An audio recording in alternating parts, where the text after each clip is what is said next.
10월의 차가운 공기가 창문 틈새로 스며들던 그날, 이정호의 집은 죽음의 냄새로 가득했다. 아버지 이병수의 기침 소리가 복도를 따라 메아리 쳤고, 그 소리는 마치 시계 초침처럼 집안의 긴장감을 재촉했다. 정호는 현관문을 열며 깊은 한숨을 내쉬었다. 또다시 늦은 퇴근이었다. 회사에서의 실적 압박과 상사들의 견제 속에서 하루하루가 전쟁 같았다. 거실로 들어서자 아내 박소연이 소파에 웅크리고 있었다. 그녀의 눈가에는 깊은 피로가 새겨져 있었고 손등에는 소독약 냄새가 배어 있었다. 결혼 15년 동안 이렇게 지쳐 보이는 아내의 모습은 처음이었다. 소연은 남편을 보자마자 입을 열었다. 오늘도 아버님 상태가 안 좋으셔. 병원에서 집중 간병이 필요하다고 하던데.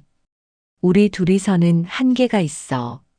정호는 넥타이를 풀며 고개를 끄덕였다. 지난 석 달 동안 아버지의 병세는 계속 악화일로였다. 당뇨 합병증으로 시작된 증상은 이제 전신으로 번져 거동조차 불편한 상태였다.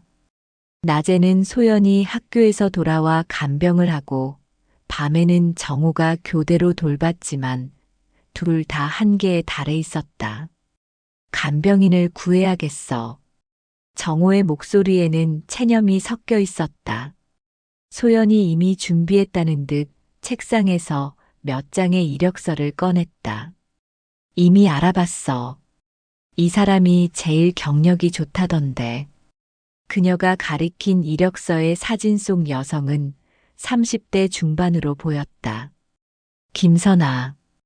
간병 경력 10년, 각종 자격증 보유, 추천서까지 완벽했다.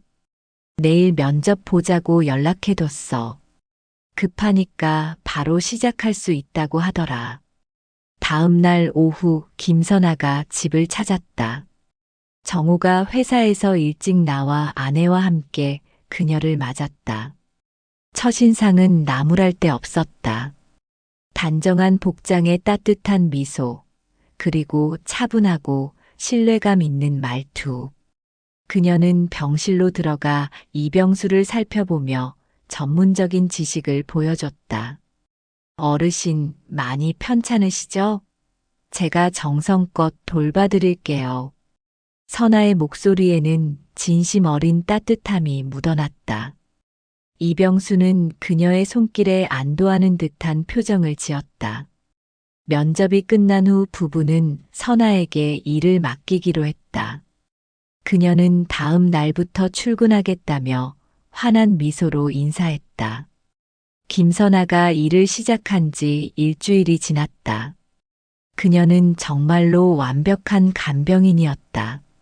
아침 일찍 나타나 이병수를 씻기고 약을 먹이고 물리치료를 도와주었다. 환자의 상태는 눈에 띄게 호전되었다. 소연은 그동안의 스트레스에서 해방된 듯 편안해했고 정호 역시 회사 일에 집중할 수 있게 되었다. 하지만 변화는 미묘하게 시작되었다. 선아는 정호가 늦게 들어오는 날이면 항상 거실에 나와 있었다. 따뜻한 차 한 잔을 건네며 하루 종일 수고했다는 말을 건넸다. 아내도 그런 말을 해주지 않았는데 이 낯선 여성이 자신을 위로해주는 것이 정호에게는 새로운 감정으로 다가왔다. 부장님, 오늘도 힘드셨죠? 얼굴이 많이 지쳐 보이세요. 선아의 목소리는 언제나 부드러웠다. 그녀는 정호의 표정을 유심히 관찰하며 그의 마음 상태를 파악하려 했다. 정호는 처음에는 단순한 친절이라고 생각했다. 하지만 며칠이 지나면서 그녀와의 대화가 점점 길어지고 깊어졌다. 선아는 마치 심리 상담사처럼 정호의 고민을 들어주었다. 회사에서의 스트레스, 실적 압박, 동료들과의 갈등까지. 집에서도 아내와는 나누지 못했던 이야기들을 그녀에게는 털어놓게 되었다. 누구도 부장님의 마음을 진짜로 이해해주지 않는 것 같아요. 그렇게 열심히 사시는데 선아의 말에는 진심 어린 안타까움이 담겨 있었다. 정호는 자신도 모르게 그 말에 빠져들었다. 오랫동안 누군가에게 진정한 이해를 받고 싶었던 갈망이 선아의 위로 속에서 조금씩 채워지는 느낌이었다. 그런데 그날 밤 정호가 늦게 귀가했을 때 선아는 평소와 다른 표정을 하고 있었다. 그녀의 눈빛에는 계산된 무언가가 숨어 있었고 입꼬리에는 거의 감지되지 않을 정도의 미소가 걸려 있었다. 마치 오랫동안 준비해온 계획에 첫 단추를 끼우는 사람처럼. 부장님, 선아가 정호에게 다가왔다. 그녀의 향수 냄새가 코끝을 스쳤다. 정말 힘드시죠?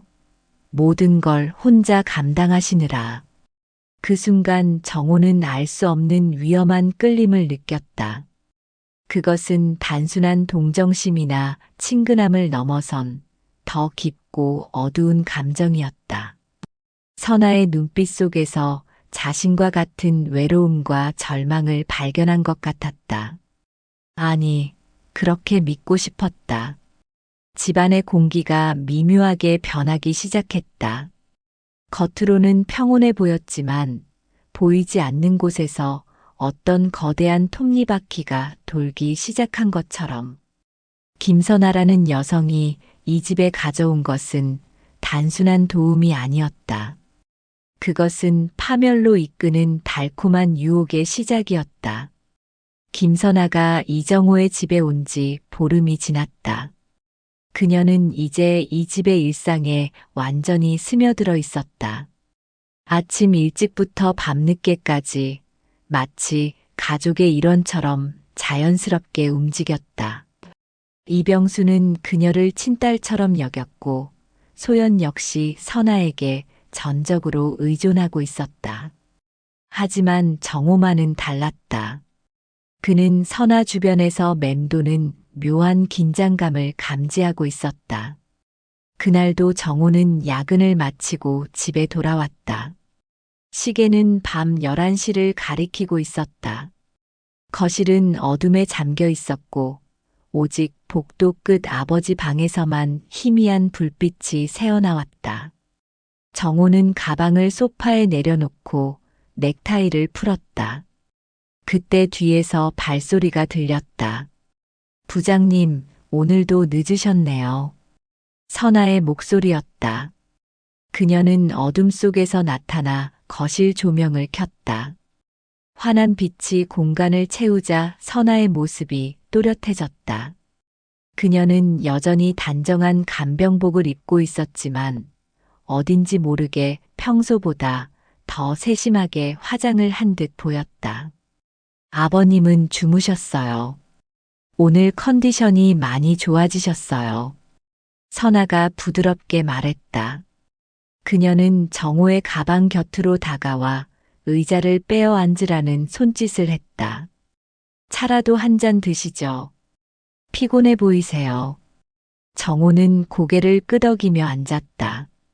선아는 주방으로 가서 따뜻한 차를 우려왔다. 캐모마일 향이 은은하게 퍼졌다. 두 사람은 잠시 말없이 차를 마셨다. 정적이 흘렀지만 어색하지 않았다. 오히려 묘하게 편안했다. 부장님, 요즘 회사에서 힘든 일 있으세요? 선아가 먼저 입을 열었다. 그녀의 눈빛에는 진심 어린 걱정이 담겨 있었다. 얼굴에 스트레스가 그대로 써져 있어요. 정호는 쓴웃음을 지었다. 뻔한 이야기예요. 실적 압박에 인사 발표는 언제 날지 모르겠고. 그는 말을 멈췄다. 왜 이런 이야기를 그녀에게 하고 있는 걸까? 하지만 선아의 시선이 너무나 따뜻해서 말을 계속하게 되었다. 사실 제가 예전에 실수한 일이 있어요. 작은 금액이긴 했지만 회사 돈을. 정호는 자신도 모르게 3년 전의 일을 털어놓고 있었다. 프로젝트 실패로 인한 손실을 메우기 위해 잠시 회사 자금을 빌렸던 일. 나중에 몰래 채워 넣었지만 그 기록은 여전히 어딘가에 남아있을 것이었다. 선아는 조용히 듣고 있었다. 그녀의 표정에는 놀람도 비난도 없었다. 오히려 더 깊은 이해와 공감이 묻어났다. 부장님, 선아가 조심스럽게 입을 열었다. 많이 힘드셨을 거예요. 그런 선택을 할 수밖에 없을 만큼. 정호는 그녀의 반응에 안도했다. 아무에게도 말할 수 없었던 비밀을 털어놓았는데도 그녀는 자신을 판단하지 않았다. 오히려 위로해주고 있었다. 사실 저도 비슷한 경험이 있어요. 선아의 목소리가 더욱 낮아졌다. 몇 년 전에 어머님 병원비 때문에 사채를 쓸 수밖에 없었거든요.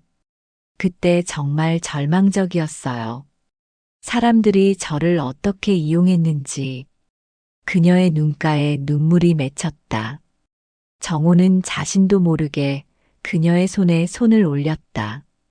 힘드셨겠어요. 그의 목소리에는 진심 어린 위로가 담겨 있었다. 그때 깨달았어요. 이 세상에서 살아남으려면 때로는 어쩔 수 없는 선택을 해야 한다는 걸. 선아가 정호의 눈을 바라봤다. 부장님도 그런 거잖아요. 나쁜 사람이어서가 아니라 살기 위해서 한 일이잖아요. 두 사람 사이에 묘한 동질감이 흘렀다. 서로의 어두운 비밀을 공유한다는 친밀감.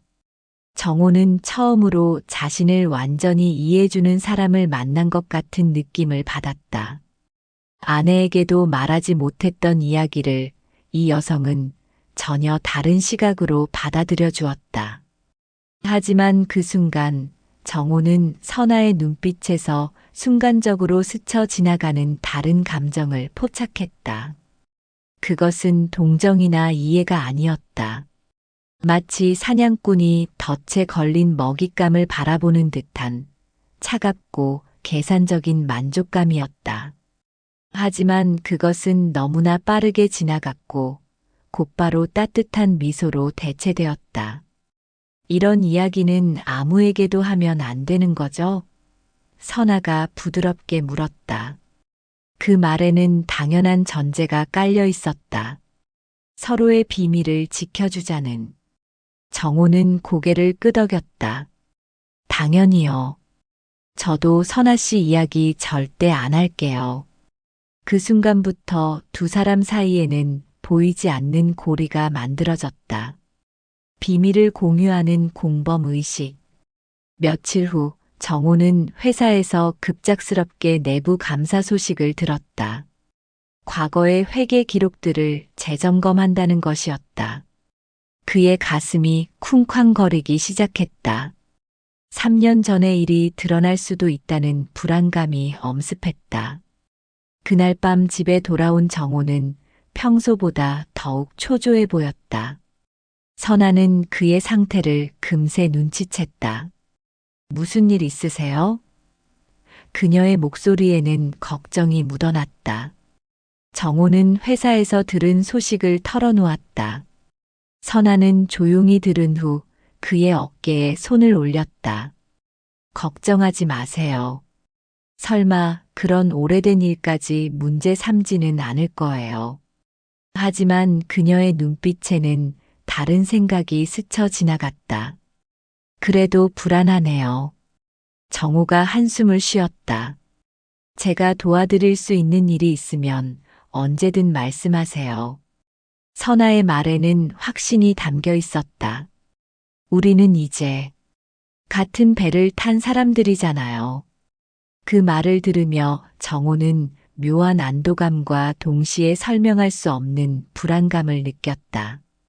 선아와의 관계가 단순한 간병인과 고용주를 넘어서고 있다는 것을 그도 느끼고 있었다. 하지만 그것이 구원인지 파멸의 시작인지는 아직 알 수 없었다. 그날 밤 정호는 잠자리에 들면서도 선아의 마지막 말을 되새겼다. 같은 배를 탄 사람들. 그 배가 어디로 향하고 있는지 그는 알지 못했다. 하지만 이미 그 배에서 내릴 수는 없을 것 같았다. 김선아가 이정호의 집에 온 지 한 달이 지나자 그녀는 더 이상 외부인이 아니었다. 이병수에게 그녀는 늦깎이 딸이었고 소연에게는 든든한 조력자였으며 정호에게는 정의하기 어려운 존재가 되어가고 있었다. 선아는 이 모든 관계를 정교하게 조율하며 자신의 영향력을 점점 확장해 나가고 있었다. 특히 이병수와의 관계에서 선아는 천부적인 재능을 발휘했다. 그녀는 매일 아침 병수의 침대 곁에 앉아 그의 젊은 시절 이야기를 들어주었다. 교사였던 병수가 들려주는 옛날 학교 이야기, 학생들과의 추억, 젊었을 때의 꿈과 이상. 선아는 마치 가장 흥미로운 소설을 듣는 것처럼 집중했고, 때로는 진심 어린 감동을 표현하기도 했다. 선생님, 정말 훌륭한 분이셨을 거예요. 그런 학생들을 위해 밤늦게까지 숙제를 봐주시고, 선아가 병수의 손을 잡으며 말했다. 그녀의 눈가에는 진짜 눈물이 맺혀 있었다. 병수는 그런 선아를 보며 깊이 감동했다. 선아야, 넌 정말 착한 아이구나. 우리 정호도 너처럼 마음씨 좋은 사람을 만났으면 좋겠는데. 병수의 말에 선아는 조심스럽게 웃어 보였다. 정호 부장님은 이미 좋은 부인이 계시잖아요. 소연 선생님 참 좋은 분이세요. 선아의 말은 겸손해 보였지만 그 속에는 미묘한 의도가 숨어 있었다. 마치 자신이 더 나은 며느리가 될 수 있다는 암시처럼. 며칠 후 선아는 병수와 단둘이 있을 때 더욱 깊은 이야기를 나눴다. 아버님, 혹시 무슨 걱정거리라도 있으세요? 요즘 표정이 어두워 보이시는데. 그녀의 목소리에는 진심 어린 걱정이 배어 있었다. 병수는 잠시 망설이다가 입을 열었다. 사실, 내가 죽고 나면 정호 녀석이 걱정이야. 회사에서도 힘들어하는 것 같고, 소연이와도 예전 같지 않고, 그는 깊은 한숨을 쉬었다.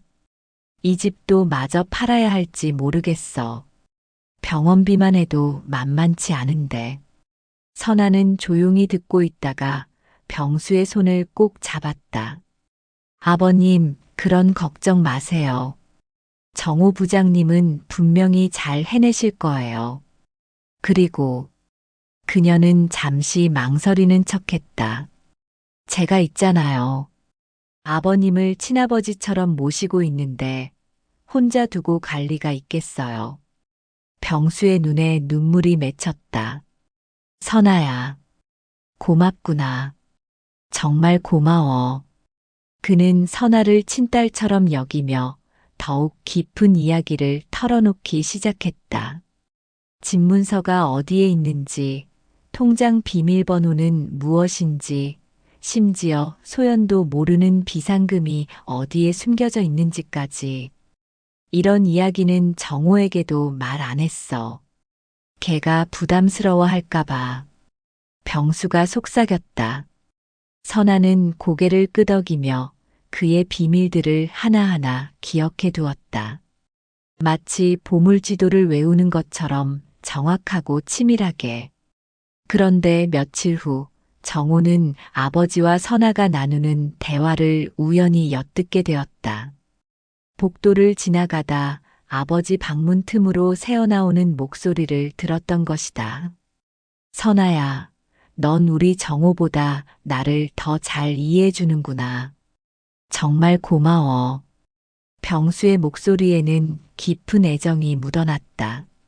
아버님이 저에게 해주신 말씀들 평생 잊지 않을게요.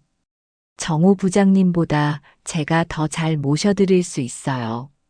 선아의 대답에 정호는 묘한 불안감을 느꼈다. 무언가 경계를 넘나드는 듯한 느낌이었다. 그날 밤 선아는 평소보다 더 일찍 정호를 기다리고 있었다. 그녀의 표정에는 특별한 의미가 담겨 있었다. 부장님, 오늘 하루 어떠셨어요? 그녀가 다가오며 물었다. 정호는 낮에 들은 대화가 신경 쓰였지만 직접 언급하지는 않았다. 그저 그래요. 피곤하고. 그가 말을 흐렸다. 아버님께서 부장님 걱정을 많이 하세요. 선아가 조심스럽게 말을 꺼냈다. 회사 일도 그렇고 집안 형편도 그렇고. 그녀는 정호의 반응을 살펴보며 말을 이었다. 정호의 표정이 어두워졌다. 아버지가 뭐라고 하셨어요? 별 말씀은 아니고. 선아는 망설이는 척하며 계속했다. 혹시 내부 감사 결과는 어떻게 됐어요? 그때 걱정하시던. 정호는 깜짝 놀랐다. 며칠 전 회사에서 내부 감사가 끝났지만 아직 결과를 기다리고 있는 상황이었다. 하지만 선아가 그것을 기억하고 있다는 사실이 놀라웠다. 아직 결과가 안 나왔어요. 정호의 목소리에는 불안이 섞여 있었다. 선아는 그의 곁으로 더 가까이 다가왔다. 제가 지켜드릴게요. 그녀의 목소리는 확신에 차 있었다. 우리는 서로의 비밀을 아는 사이잖아요. 서로를 보호해야 하고요. 무슨 뜻이에요? 정호가 되물었다. 부장님도 저를 지켜주셔야죠. 선아의 눈빛이 순간적으로 날카로워졌다. 만약에 누군가 제 과거를 들춰내려 한다면 부장님이 막아주셔야 해요. 제가 부장님의 비밀을 지키는 것처럼요. 그 말에는 미묘한 협박의 뉘앙스가 섞여 있었다. 정호는 등골이 서늘해짐을 느꼈다. 선아의 말은 표면적으로는 상호 보호를 의미하는 것 같았지만 실제로는 서로의 약점을 쥐고 있다는 경고처럼 들렸다. 당연히. 그래야죠. 정호는 어색하게 답했다. 선아는 다시 따뜻한 미소를 지었다. 고마워요, 부장님. 이제 정말 한 가족 같은 느낌이에요. 그녀는 정호의 어깨에 잠깐 손을 올렸다가 물러났다. 그 짧은 접촉 속에서 정호는 복잡한 감정을 느꼈다. 그날 이후 집안의 분위기는 더욱 미묘해졌다. 선아는 이병수에게는 완벽한 효녀였고 소연에게는 믿음직한 조력자였으며 정호에게는 무언가 더 복잡하고 위험한 존재가 되어가고 있었다. 그녀는 이 가족의 모든 비밀과 약점을 파악했고 그것들을 교묘하게 활용하며 자신의 영향력을 확고히 하고 있었다. 정호는 침실에 누워서도 잠을 이루지 못했다. 선아의 마지막 말이 계속 머릿속을 맴돌았다. 한 가족 같은 느낌. 하지만 그것이 과연 좋은 의미일까? 점점 더 깊어지는 의존과 통제의 관계 속에서 정호는 자신이 어디로 향하고 있는지 알 수 없었다. 김선아가 이정호의 집에 온 지 2달째 되던 어느 추운 겨울 아침, 운명의 톱니바퀴가 돌기 시작했다. 이병수는 평소보다 일찍 깨어 화장실에 가려다 갑자기 가슴을 움켜쥐며 쓰러졌다. 선아가 가장 먼저 발견했다. 그녀는 즉시 119에 신고했지만 구급차를 기다리는 그 찰나의 시간을 놓치지 않았다. 아버님, 아버님. 선아의 목소리에는 진짜 절망이 섞여 있었다. 하지만 그녀의 손은 이미 침실 구석 서랍장으로 향하고 있었다. 병수가 며칠 전 알려준 비상금이 숨겨진 곳이었다. 지폐 뭉치 사이에서 그녀는 예상했던 것을 발견했다. 집문서와 통장, 그리고 도장까지. 구급차 사이렌 소리가 점점 가까워졌다. 선아는 재빠르게 집문서를 가방에 넣고 미리 준비해둔 위조 서류를 꺼냈다. 며칠 전부터 준비해온 것이었다. 병수의 필체를 완벽하게 모방한 서명이 들어간 재산양도 동의서였다. 그녀는 이것을 원본과 바꿔치기 했다. 선아 씨, 아버지 어떻게 되셨어요? 정우가 헐레벌떡 뛰어왔다. 회사에 가려던 중이었는데 선아의 전화를 받고 급히 돌아온 것이었다. 갑자기 가슴을 쥐고 쓰러지셨어요. 구급차가 곧 올 거예요. 선아의 목소리는 떨리고 있었다. 진짜 충격과 연기가 절묘하게 섞여 있었다. 구급대원들이 병수를 응급처치하며 병원으로 옮겨갔다. 선아와 정호 그리고 급히 달려온 소연까지 모두 병원으로 향했다. 중환자실 앞에서 기다리는 동안 선아는 정호의 손을 꼭 잡았다. 괜찮을 거예요. 아버님은 강하신 분이에요. 그녀의 위로에 정호는 고개를 끄덕였다. 하지만 그의 마음 한편에는 다른 걱정이 자리하고 있었다. 아버지가 위독하다면 집안의 재정 상황을 점검해야 할 텐데. 의사가 나왔다. 일단 생명에는 지장이 없습니다. 하지만 며칠간 집중 관찰이 필요해요. 심장이 많이 약해진 상태라서. 의사의 말에 가족들은 안도의 한숨을 쉬었다. 그날 밤 정호는 집으로 돌아가 아버지의 중요한 서류들을 확인해 보려 했다. 그런데 이상했다. 평소 아버지가 말해준 곳에 집문서가 없었다. 통장도 도장도 모두 사라져 있었다. 선아 씨, 혹시 아버지 서류 어디 있는지 아세요? 정호가 당황하며 물었다. 선아는 잠시 놀란 표정을 지었다. 서류요? 아버님이 어디 옮겨두셨나 봐요. 걱정 마세요. 찾아볼게요. 그녀의 목소리는 자연스러웠다. 마치 정말 모르는 것처럼. 며칠 후 병수의 상태가 조금 안정되었을 때였다.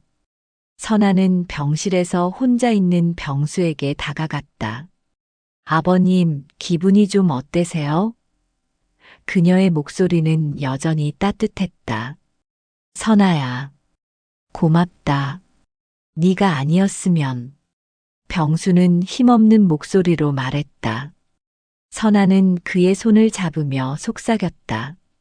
아버님, 제가 하나 부탁드릴 게 있어요. 사실, 제가 빚이 좀 있거든요. 어머니 병원비 때문에 빌린 돈인데, 이제 정말 한계예요. 그녀의 눈에 눈물이 맺혔다. 혹시 잠시만 도움을 받을 수 있을까요? 병수는 주저없이 고개를 끄덕였다. 얼마나 필요해?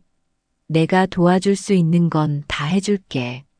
정말 죄송하지만 집을 담보로 잠시만 대출을 받을 수 있을까요? 제가 나중에 꼭 갚을게요. 선아가 조심스럽게 말했다. 그녀는 미리 준비해둔 서류를 꺼냈다. 여기에만 서명해 주시면. 병수는 안경도 쓰지 않고 서류에 서명했다.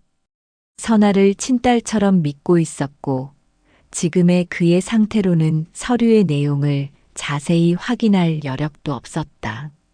하지만 그것은 단순한 대출 서류가 아니었다. 집 전체의 소유권을 선아에게 양도하는 문서였다. 며칠 후 정호는 집에서 이상한 서류 뭉치를 발견했다. 부동산 등기부등본과 각종 법적 문서들이었다. 그것을 보는 순간 그의 얼굴이 창백해졌다. 집이 선아 명의로 이전되어 있었던 것이다. 이게 뭐예요? 정호가 선아를 붙잡으며 소리쳤다. 그의 목소리는 분노와 절망이 뒤섞여 있었다. 선아는 잠깐 당황한 표정을 지었지만 곧 차분해졌다. 아, 그건 말이에요? 그녀의 목소리는 오히려 차가워졌다. 아버님께서 직접 해주신 거예요. 제 빚 때문에 걱정하시면서. 말도 안 돼. 아버지가 그럴 리가 없어. 정호는 믿을 수 없다는 듯 소리쳤다. 선아는 천천히 그에게 다가왔다. 부장님. 그녀의 눈빛이 완전히 달라져 있었다. 더 이상 따뜻하고 순종적인 간병인이 아니었다. 정말 모르셨나요? 아버님이 부장님보다 저를 더 신뢰하신다는 걸. 정호의 가슴이 쿵쾅거렸다. 넌 날 이용한 거야. 이용했다고요? 선아가 비웃었다. 부장님이 원하신 거잖아요. 누군가 부장님을 이해해주기를, 부장님의 비밀을 지켜주기를 원하셨잖아요. 저는 그걸 해드렸어요. 내 비밀을. 정호의 목소리가 떨렸다. 선아는 핸드폰을 꺼내 녹음 파일을 재생했다. 정호가 자신의 횡령 사실을 털어놓는 목소리가 또렷하게 들려왔다. 이런 건 혹시 모를 때를 위해 준비해둔 거예요. 부장님도 이해하시겠죠? 정호는 무너지는 느낌이었다.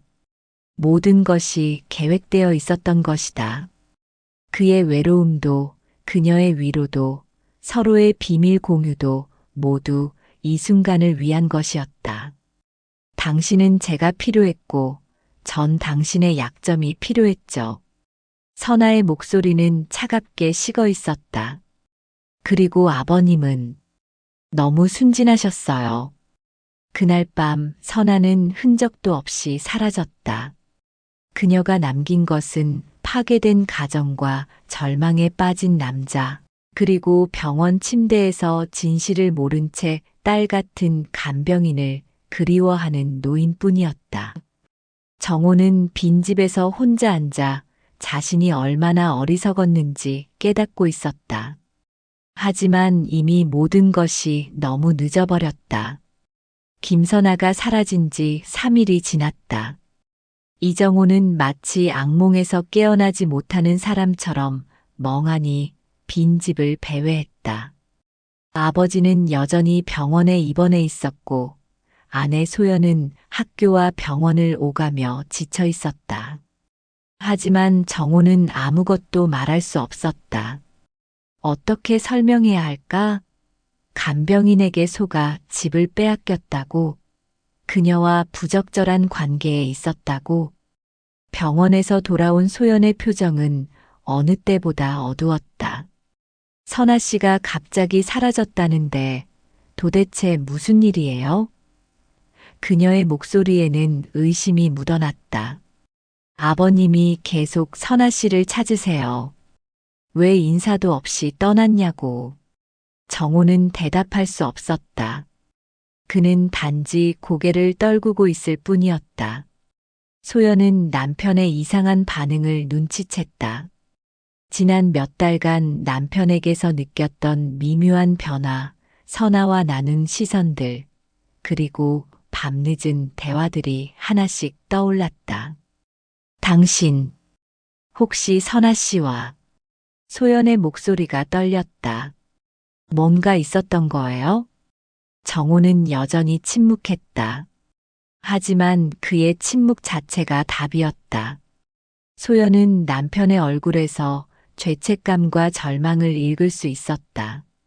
결혼 15년 동안 함께 살아온 남편의 표정을 모를 리 없었다. 정말 그런 거예요? 소연의 목소리는 더 이상 질문이 아니었다. 확신에 찬 절망이었다. 그때 정호의 휴대폰이 울렸다. 회사에서 걸려온 전화였다. 수화기 너머로 들려온 것은 청천벽력과 같은 소식이었다. 내부 감사 결과 3년 전에 횡령 정황이 발견되었고 즉시 출근하여 해명하라는 것이었다. 정호는 휴대폰을 떨어뜨렸다. 모든 것이 한꺼번에 무너지고 있었다. 선아가 그의 비밀을 폭로한 것이었다. 또 무슨 일이에요? 소연이 떨리는 목소리로 물었다.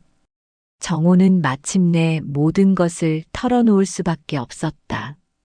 3년 전의 실수, 선아에게 털어놓은 비밀, 그리고 그녀가 그것을 어떻게 이용했는지.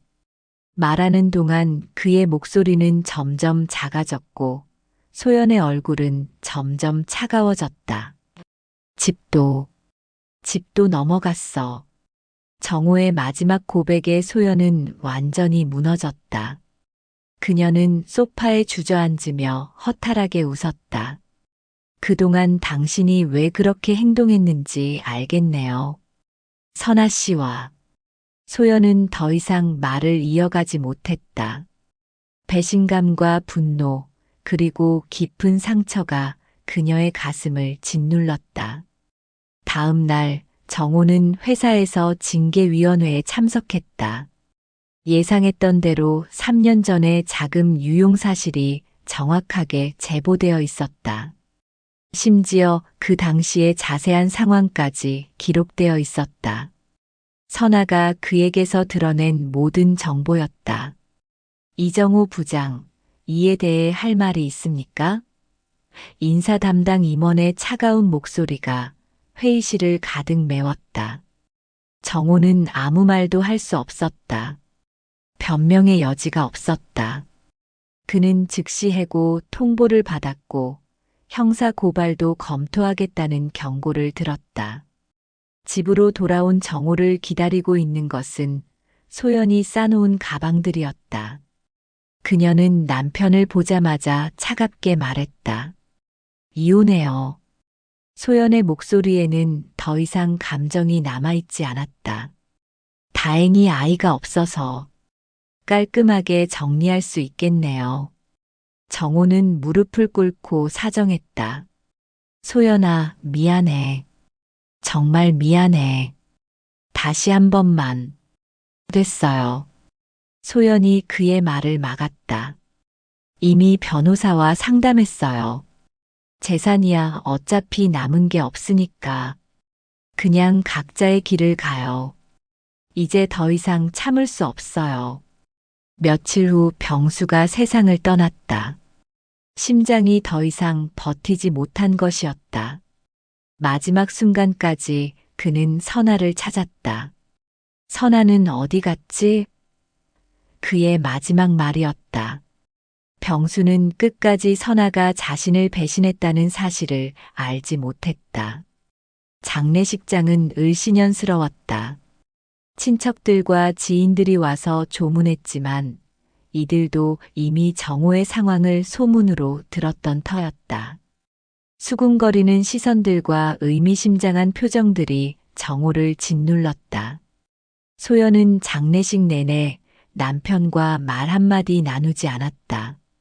장례를 치른 후 소연은 정호에게 마지막 말을 남겼다. 아버님한테만은 미안해요. 좋은 분이셨는데. 그리고 그녀는 돌아서서 영영 사라졌다. 홀로 남은 정호는 이제 더 이상 집이라고 부를 수 없는 곳에서 마지막 며칠을 보냈다. 새 주인인 선아는 아직 나타나지 않았지만 곧 법적 절차를 통해 쫓겨날 것이 분명했다. 그는 술로 하루하루를 버텼다. 밤마다 선아의 마지막 말이 귓가에 맴돌았다. 사랑이든 배신이든 결국 약점을 쥔 사람이 이기는 거예요. 어느 날 밤 정호는 선아가 남겨두고 간 작은 메모를 발견했다. 침실 서랍 깊숙한 곳에 숨겨져 있었다. 그 메모에는 단 한 줄의 문장이 적혀 있었다. 고마웠어요, 부장님.